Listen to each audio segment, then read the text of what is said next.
देखिए पहले तो इनके बारे में जान लेते हैं, देन उसके बाद में स्टार्ट करूंगा, क्योंकि यही से आपके एक दो क्वेश्चन आपको एग्जाम में मिल जाएंगे। चारों ही मनोवैज्ञानिक आपको अपनी स्क्रीन पर दिख रहे हैं। जो जीन पियाजे थे वो आपके स्विट्जरलैंड के वैज्ञानिक थे, जिन्होंने संज्ञानात्मक विकास का सिद्धांत यानी कोग्निटिव डेवलपमेंट थ्योरी दी थी। ये किस देश के निवासी थे और उनके अलावा इन्होंने किस सिद्धांत का प्रतिपादन किया था, ये आपके एग्जाम में 1 नंबर का क्वेश्चन जरूर पूछा जाता है, तो इसलिए मैंने सभी के देश और सभी के सिद्धांत लिख दिए। दूसरे नंबर पर आपके कोलबर्ग, ये अमेरिका के थे और इन्होंने नैतिक विकास का सिद्धांत यानी मोरल डेवलपमेंट थ्योरी दी थी। उसके अलावा तीसरे पर आपके वाइगोत्स्की, ये रूस के थे और इन्होंने सामाजिक सांस्कृतिक सिद्धांत यानी सोशियो कल्चरल थ्योरी दी थी। उसके अलावा आपके नोम चोम्स्की, ये आपके अमेरिका थे, जो भाषा विकास से संबंधित है और आपकी जो लैंग्वेज होती है, जैसे आपका हिंदी, इंग्लिश, संस्कृत या जो भी लैंग्वेज हो, उसमें आपका 1-1 नंबर आपके हर लैंग्वेज में आता है। नोम चोम्स्की का क्वेश्चन। तो चारों ही मनोवैज्ञानिक है, इनके देश के नाम मैंने आपको बता दिया, किस देश के निवासी थे और कौन कौन सा सिद्धांत इन्होंने दिया था। ये हो गया सबसे महत्वपूर्ण बात जो इनसे संबंधित थी। अब बात करते हैं इनसे संबंधित वो इंपोर्टेंट क्वेश्चन आंसर जो आपके एग्जाम में हर बार रिपीट होते रहते हैं और बार बार ये क्वेश्चन आपको घुमा फिरा के मिलते हैं। और चलिए मैं आपका एक टेस्ट भी ले लेता हूं, देखता हूं आपको कितना स्कोर आता है। तो आज की वीडियो आप लोग एक टेस्ट के रूप में लेना और वीडियो के एंड में देखना आपने कितना स्कोर किया है और कितने नए क्वेश्चन आपको देखने को मिले आज की वीडियो के थ्रू। तो चलिए देखते हैं। पहला कि according to Chomsky which statement is correct, कि चोम्स्की के अनुसार कौन सा कथन सही है। देखिए जहां भी चोम्स्की आपको मिल जाएंगे, इन्होंने कहा था कि बच्चों में भाषा सीखने की जन्मजात क्षमता होती है, ठीक है, यानी इननेट एबिलिटी होती है, बाय बर्थ एबिलिटी होती है बच्चे में भाषा सीखने की। जैसे मैं हुआ चाहे आप लोग हुए, जब हम छोटे से थे तो अपने आप ही भाषा सीख गए थे ना।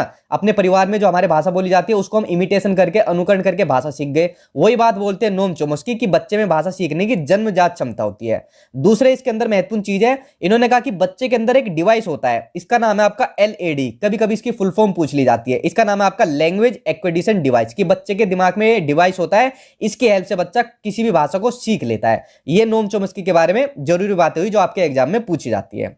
अगला क्वेश्चन देखते हैं।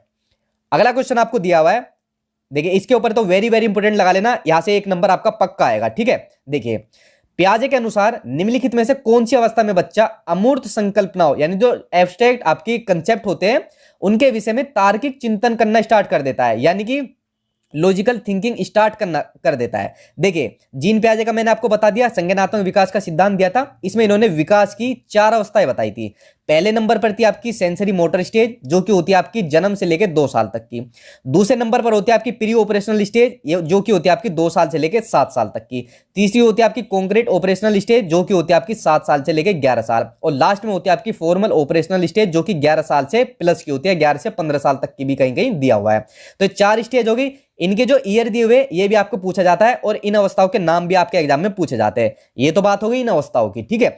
अब क्वेश्चन ये पूछा हुआ है कि बच्चा अमूर्त संकल्पनाओं, मूर्त चीजें होती है जिनको देख सकते हैं, पकड़ सकते हैं, छू सकते हैं, लेकिन अमूर्त वो हो सकते हैं जो सेम इसका अपोजिट होता है। तो उसके बारे में तार्किक चिंतन जो स्टार्ट करता है वो बच्चा स्टार्ट करता है फॉर्मल ऑपरेशनल स्टेज में, यानी औपचारिक संक्रियात्मक अवस्था, जो 11 साल से प्लस की होती है, ठीक है। आंसर सेकंड हो जाएगा। बहुत ही महत्वपूर्ण क्वेश्चन है, वेरी वेरी इंपोर्टेंट लगा लेना, 1 नंबर का इससे रिगार्डिंग जरूर आपके एग्जाम में जरूर पूछा जाएगा, ठीक है। और क्वेश्चन कोई भी मत छोड़ना, सारे महत्वपूर्ण मैंने छाट के लिया आप लोगों के लिए क्वेश्चन। अगला क्वेश्चन आपको दिया हुआ है, लॉरेंस कोलबर्ग के सिद्धांत में कौन सा स्तर नैतिकता को, ठीक है, यानी मोरालिटी की अनुपस्थिति को यानी एब्सेंस को सही अर्थ में सूचित करता है। देखिए लॉरेंस कोलबर्ग ने नैतिक विकास का सिद्धांत दिया था, मैंने आपको ऊपर बता दिया था। और इस सिद्धांत में इन्होंने कितनी स्टेज बताई थी, इसमें इन्होंने स्टेज बताई थी 3। जीन पियाजे ने 4 स्टेज बताई थी, इन्होंने 3 स्टेज बताई थी। इनकी भी 3 स्टेज की 2-2 स्टेज थी, ठीक है, लेकिन आप लोग 3 याद करिए। तो 3 स्टेज में चाहे तो आप इसको लिख सकते हो। पहली स्टेज थी आपकी प्री कन्वेंशनल स्टेज, मैं शॉर्ट में लिख देता हूं ताकि आपको चीजें याद हो जाए। प्री कन्वेंशनल स्टेज ये होती है आपकी पहली स्टेज, जो कि होती है आपकी 4 साल से लेके 10 साल तक की। दूसरी होती है आपकी कन्वेंशनल स्टेज, ठीक है, ये होती है आपकी कन्वेंशनल स्टेज। और बहुत ही महत्वपूर्ण चीज है जो मैं अभी आपको बता रहा हूं, आपके पेपर में यही से पूछा जाता है क्वेश्चन, ठीक है। ये होती है आपकी 10 साल से लेकर 13 साल तक की। और तीसरी होती है आपकी पोस्ट कन्वेंशनल स्टेज, ये होती है आपकी तीसरी अवस्था, पोस्ट कन्वेंशनल स्टेज, जो कि आपकी 13 साल से प्लस की होती है। अब इसमें बात कर रहा है कि कौन सा स्तर यानी कौन सी स्टेज नैतिकता की अनुपस्थिति को सही अर्थ में सूचित करता है, यानी किस स्टेज में अनुपस्थिति रहती है नैतिकता की। देखिए जो आंसर है इसका सही हुआ आंसर पहला, स्तर 1।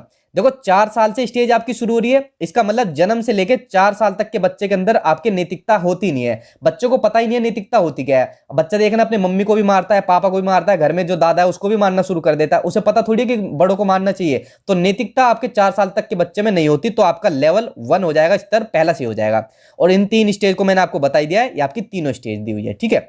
चलिए अब देखिए, इनके ऊपर मैंने डिटेल में वीडियो बनाई हुई है, आप लोग चाहे तो डिटेल में देख सकते हो, लेकिन आज की वीडियो भी उतनी महत्वपूर्ण है जितनी वो वीडियो डिटेल में डाली हुई है। अगला क्वेश्चन आपका, लेव वाइगोत्स्की के अनुसार संज्ञानात्मक विकास का मूल कारण क्या है? ठीक है, देखिए मैंने आपको क्या कहा था, वाइगोत्स्की आगे जहां भी वाइगोत्स्की आपको दिखेंगे उस ऑप्शन में आपको समाज या फिर आपका सोशल वो जरूर देखने को मिलेगा। क्यों? क्योंकि इन्होंने कहा था कि बच्चा अपने समाज से, अपने सोसाइटी से इंटरेक्ट करके सीखता है। समाज के अंदर कौन कौन सी चीजें आती है, हमारा घर आ जाता है, घर के मेंबर आ गए, हमारा स्कूल आ गया, पास पड़ोस आ गया, रिश्तेदार आ गए। तो जितनी भी चीजें हमारे समाज के अंदर होती है, इन सब इंटरेक्ट करके ही तो सीखे है। तो यही बात कही थी लेव वाइगोत्स्की ने अपने सामाजिक सांस्कृतिक सिद्धांत में, ठीक है, कि बच्चा इंटरेक्ट करके सीखता है समाज से। और जहां पर भी वाइगोत्स्की का नाम आएगा वहां पर आपको समाज दिखे, देखते आंसर कर देना, सही हो जाएगा आपका। चलिए अब देखते हैं आपका अगला क्वेश्चन।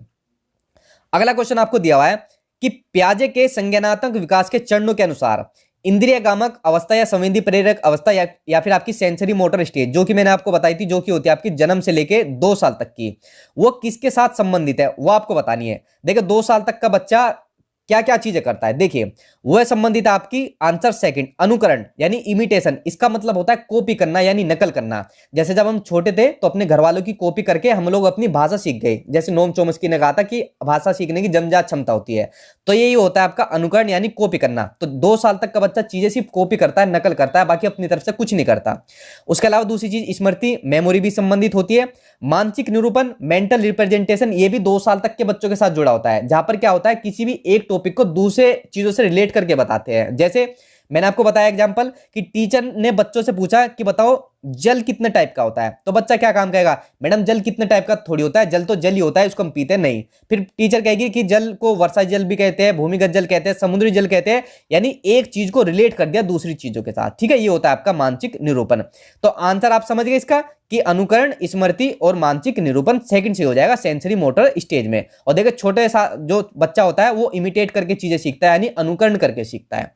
आगे देखते हैं, अगला क्वेश्चन आपको दिया हुआ है, वाइगोत्स्की के अनुसार जब एक वयस्क बच्चे के निष्पादन के वर्तमान स्तर को सहयोग द्वारा विस्तारित किया जाता है तो इसे क्या कहते हैं? इस क्वेश्चन के ऊपर ही वेरी वेरी इंपोर्टेंट लिख लेना, 1 नंबर का आपके एग्जाम में कंफर्म यहां से पूछा जाएगा। देखिए इसको ध्यान से समझना, जहां पर भी आपको वाइगोत्स्की आएगा, समाज सांस्कृतिक तो आपको देखने को मिलेगा समाज, उसके अलावा ये 2 टर्म आपको जरूर देखने को मिलेगी, स्कैफोल्डिंग और आपका जोन ऑफ प्रोक्सिमल डेवलपमेंट, ठीक है, समीपस्थ विकास का क्षेत्र, या इसको जेडपीडी बोल देते हैं। अब इन दोनों को ध्यान से समझना, मैं आपको बताता हूं।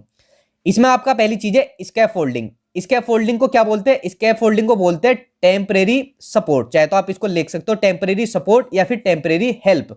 जैसे हम छोटे थे तो जब हम छोटे से थे तो साइकिल चलाते थे हम, तो जब साइकिल हमसे चलती नहीं थी तो हमारे कौन सपोर्ट करता था? जो हमारे बड़े बहन भाई थे, हमारे मम्मी पापा थे, चाचा ताऊ थे, तो हमारी हेल्प करते थे हमारी साइकिल चलाने में। तो क्या देते थे वो हमें? वो देते थे हमें टेम्परेरी हेल्प या टेम्परेरी सपोर्ट। ये कहा जाता है आपका स्कैफोल्डिंग। आंसर भी आपका तीसरा ही सही है कि जब बच्चे के निष्पादन के वर्तमान स्तर को सहयोग द्वारा, ठीक है, वही मैंने कही ना, टेम्परेरी सपोर्ट द्वारा विस्तारित उसको किया जाता है, तो वो होती है आपकी स्कैफोल्डिंग। इसको आप समझ गए साइकिल वाले एग्जांपल से। दूसरी इसके अंदर एक और टर्म है आपकी जोन ऑफ प्रोक्सिमल डेवलपमेंट। ये क्या होता है?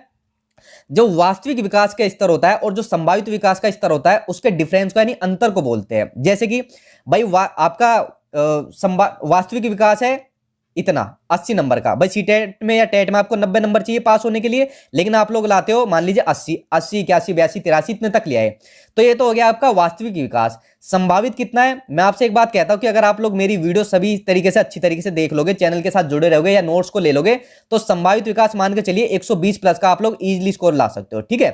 तो ये हो गया आपका संभावित विकास, ये हो गया आपका वास्तविक विकास। इसके बीच का जो अंतर है यानी डिफरेंस है वो होता है आपका ZPD, zone of proximal development. Answer इसमें दूसरा सही हो जाएगा, ठीक है। ये आप समझ गए जेडपीडी के बारे में और स्कैफोल्डिंग के बारे में, दोनों ही महत्वपूर्ण टर्म है। और इसका आंसर मैंने आपको बता दिया, स्कैफोल्डिंग होता है। चलिए अब चलते हैं अगले क्वेश्चन पे। और देखिए चैनल से जुड़े रहना, सीटेट ने आगे के एग्जाम भी मैं आपको पास करा दूंगा, बस पढ़ते रहना आप लोग, और जितनी चीजें बताता हूं बोलता हूं उनको कर लेना। और जो लोग नए आए वो चैनल को जरूर सब्सक्राइब कर लेना, क्योंकि इन एग्जाम के पास होने के बाद जो आगे वैकेंसी निकलेगी उसके लिए भी मैं आपकी तैयारी कराऊंगा, ताकि आप लोगों को एक गवर्नमेंट जॉब मिल सके। बेसिकली लड़ाई उसी चीज के लिए है।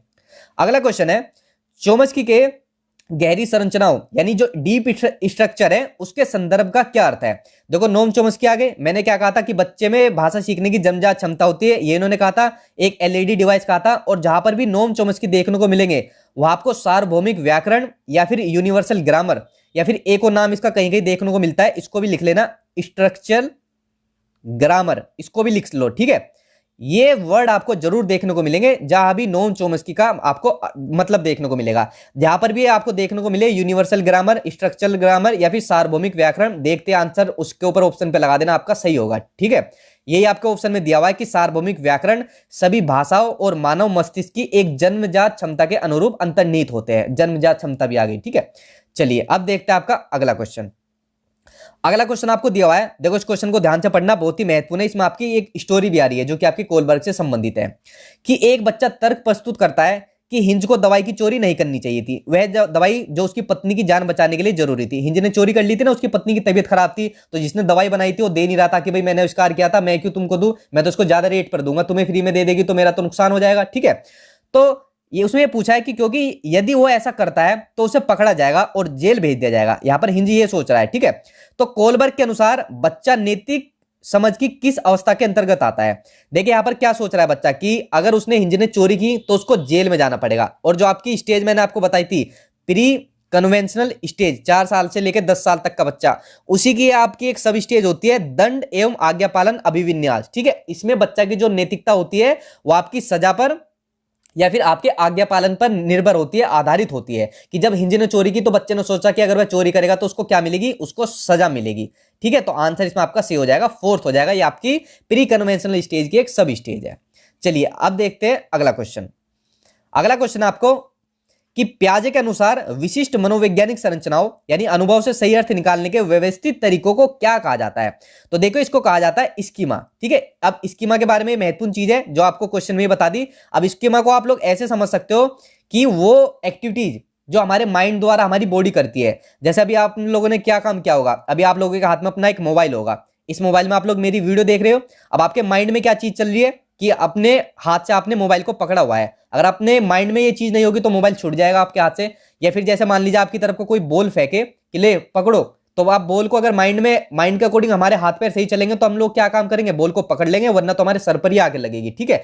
तो यही होता है आपका स्कीमा, कि वो एक्टिविटी जो हमारे माइंड द्वारा हमारी बॉडी करती है, ठीक है। या क्वेश्चन में जो आपको चीज दी हुई है ये आपका स्कीमा। और स्कीमा किससे संबंधित है, आपके जीन पियाजे से। चलिए अब देखते हैं अगला क्वेश्चन। और देखिए अगर आपके जितने भी क्वेश्चन गलत हो रहे हैं हो सके तो रजिस्टर के अंदर नोट डाउन कर लेना, क्योंकि सभी महत्वपूर्ण क्वेश्चन है और यही से आपके एग्जाम में देखने को मिलेंगे। अगला क्वेश्चन है कि according to Kohlberg a teacher can install moral values in children by, कि कोलबर्ग के अनुसार शिक्षक बच्चों में नैतिक मूल्यों का विकास कैसे कर सकता है। देखिए अगर बच्चे के अंदर नैतिक मूल्यों का विकास करना है कि हम क्या क्या चीजें सही है, क्या चीजें उचित है एक अच्छे समाज के लिए, एक अच्छा नागरिक बनने के लिए, तो सबसे बढ़िया काम होता है कि नैतिक मुद्दों पर जो आधारित चर्चाएं होती है, जो डिस्कशन होता है नैतिक मुद्दों पर, उसमें उनको इन्वॉल्व कर दो, उनमें शामिल कर दो। सबसे बढ़िया सबसे मोस्ट अप्रोप्रिएट आंसर आपका यही होगा, ठीक है। आंसर 4 सही हो जाएगा। अगला क्वेश्चन देखते हैं।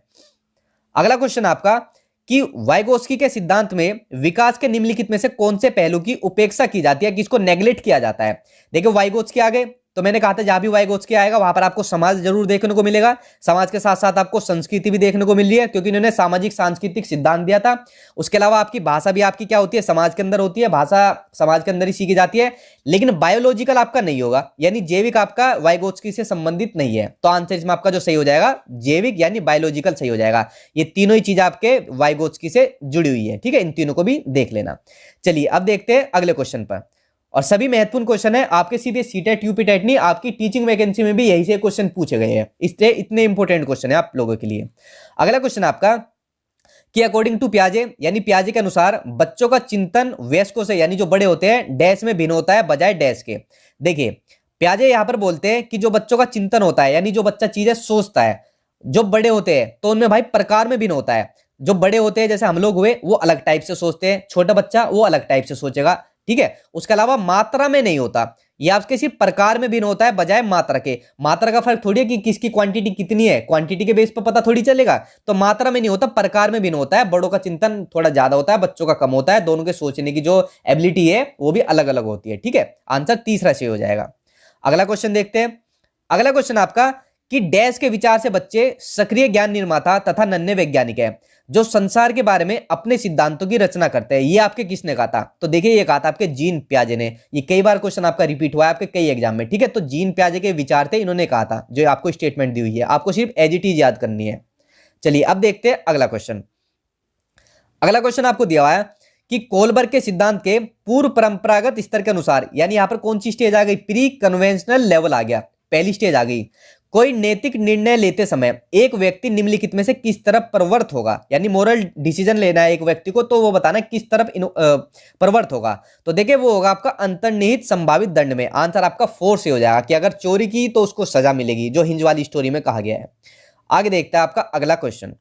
अगला क्वेश्चन आपका कि जो बच्चे खुद से मौखिक संवाद करते हैं, संवाद मतलब आपस में बातचीत करना, डायलॉग करना आपस में, उनको लेव वाइगोत्स्की क्या कहते हैं? तो देखिए वैसे तो ऐसे बच्चों को कुछ लोग बोलते हैं कि ये तो पागल है, अपने आप ही बात करता है। नहीं, ऐसे बच्चों को लेव वाइगोत्स्की कहते हैं कि ये क्या है? उनकी प्राइवेट स्पीच है, यानी व्यक्तिगत वार्ता है। बच्चा जब खुद से बात करता है, कोई भी बात करे बच्चा खुद से, तो उसकी प्राइवेट स्पीच है, व्यक्तिगत वार्ता है। तो ऐसा बोलते हैं लेव वाइगोत्स्की। आंसर तीसरा से हो जाएगा। ऐसे बच्चों को व्यक्तिगत वार्ता से संबंधित करके जोड़ते हैं। अगला क्वेश्चन आपका पियाजे तथा वाइगोत्स्की के अनुसार एक रचनात्मक कक्षा कक्ष में अधिगम क्या है? ठीक है, यानी जो आपका एक कंस्ट्रक्टिविस्ट क्लासरूम है, रचनात्मक कक्षा कक्ष, उसमें आपका पूछा है जो लर्निंग होती है यानी अधिगम होता है वो क्या होता है?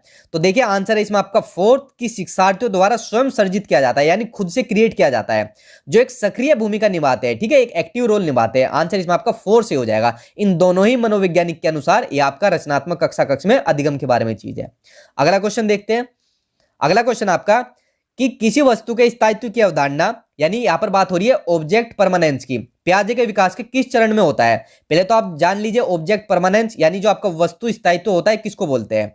मैंने क्या कहा था, जब बच्चा किसी चीज को अपने सेंसरी ऑर्गन से के माध्यम से ढूंढ लेता है, जैसे मान लीजिए आप एक काम करना, एक तकिया लेना, इस तकिए के पीछे आप मोबाइल छुपा देना अपना, तो बच्चा अपने सेंसरी ऑर्गन, कौन कौन से सेंसरी ऑर्गन्स होते हैं? आंख, नाक, कान, जीभ और आपकी स्किन। ये 5 सेंसरी ऑर्गन मैंने आपको बताया था। इनकी हेल्प से बच्चा तकिए के पीछे या कहीं पे भी मोबाइल छुपा दो, आप बच्चा उसको ढूंढ लेगा। तो यही होता है आपका ऑब्जेक्ट परमानेंस। और देखिए यहाँ पर सेंसरी ऑर्गन्स की बात आ गई कि इनके माध्यम से बच्चा ढूंढ रहा है, तो आपकी स्टेज कौन सी हो जाएगी? सेंसरी मोटर स्टेज, यानी संवेदीगामक अवस्था, जो कि होती है आपकी जन्म से लेके 2 साल तक की, जिसमें बच्चा जितनी भी चीजें सीखता है करता है अपने सेंसरी ऑर्गन के माध्यम से, यानी ज्ञानेंद्रियों के माध्यम से सीखता है।